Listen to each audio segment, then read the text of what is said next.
mutually accelerated growth, sustainable development, and inclusive multilateralism captures this new spirit. With BRICS, people in the global south can now imagine a new world where nations can cooperate and trade on mutually acceptable terms. With BRICS countries, we can enter into economic cooperation without any fear of strategic considerations of certain powerful states coming in between the mutually agreed economic and trade arrangements. Your Excellencies, given that BRICS stands for alliance with our vision of multilateral institutions, I am publicly announcing that South Sudan is interested in joining the bloc, subject to meeting criteria set by the organization. Like other states that have expressed their interest in joining this organization, we hope that BRICS will become for us the institution that believes in and cherish sovereign equality of states, not only in words, but also in its practices. As a young country with numerous development-related challenges, South Sudan will be looking at BRICS alternative financial system as an avenue to borrow from, to fast-track roads building, boost agricultural production, and in the long term, build its industrial and manufacturing capacity. Excellencies, ladies and gentlemen, thank you very much for listening.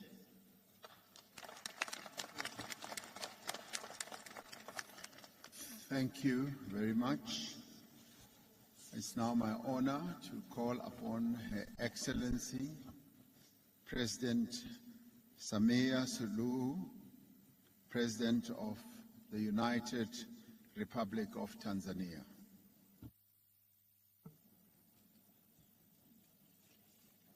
Your Excellency Cyril Ramaphosa, President of the Republic of South Africa, heads of state and government of BRICS member states, fellow heads of states and governments of the African Union member countries, ladies and gentlemen, it is both a pleasure and an honor to join you in this beautiful city of Johannesburg for the 15th BRICS Summit. Mr. Chairman, allow me to use this brief time allotted to me to applaud you members of the BRICS for keeping this association going since its establishment in 2009.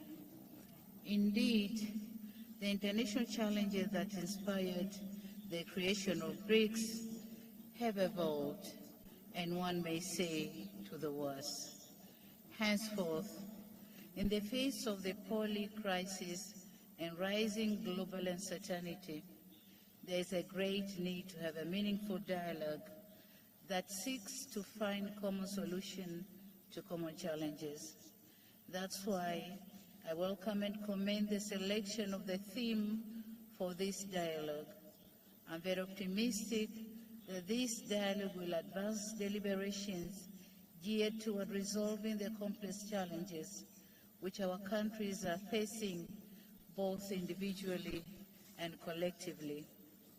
Excellencies, one aspect which I personally consider critical in the course of the dialogue is the call to redouble efforts and take concrete actions to address the North-South divide so as to deepen strategic, financial, trade, investment, and economic partnerships based on a just international economic order.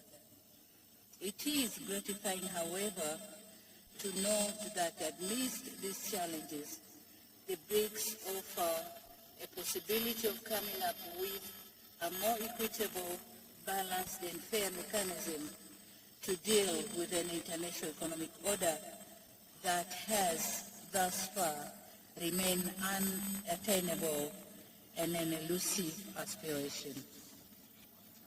It is on these grounds that BRICS African Partnership needs to focus on unlocking potential opportunities on the continent towards realization of both Agenda 2063 and the Sustainable Development Goals, which includes the operationalization of African Free Trade Area.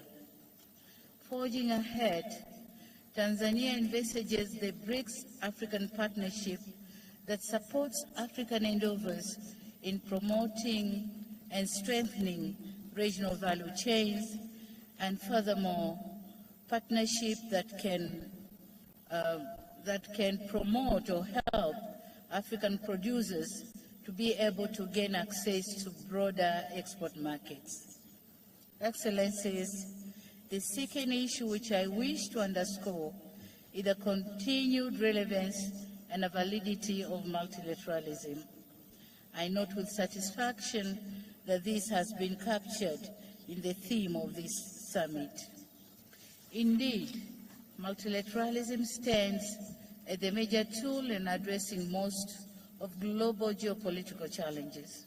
And in this regard, as we convene in multilateral fora such as this one, we should not lessen our efforts to strengthen the United Nations.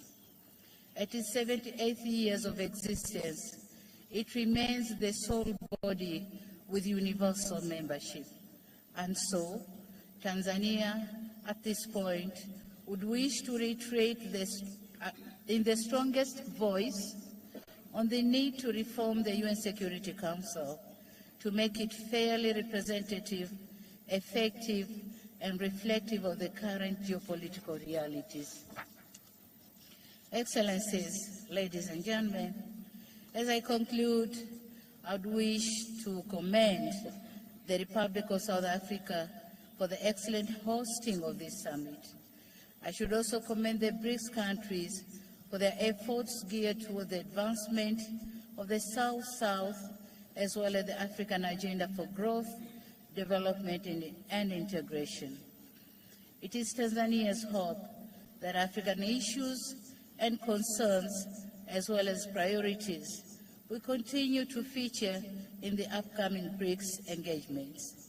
The United Republic of Tanzania is and remains a staunch supporter of multilateralism, more inclusive and fair global system, a well-functioning financial architecture, and a deeper South-South cooperation.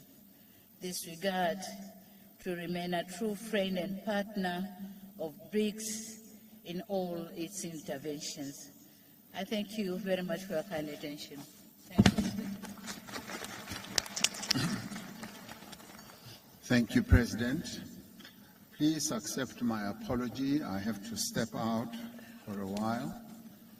Deputy President Paul Mashatile, Deputy President of South Africa, will take the meeting forward as I now call upon His Excellency Dr. Joseph Dion Ngute, Prime Minister of the Republic of Cameroon.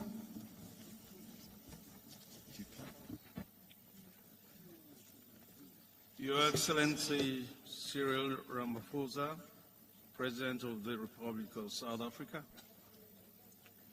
your brother and counterpart, the head of state of Cameroon, His Excellency Paul Biya, received your kind invitation to attend the 15th BRICS Summit here in Johannesburg.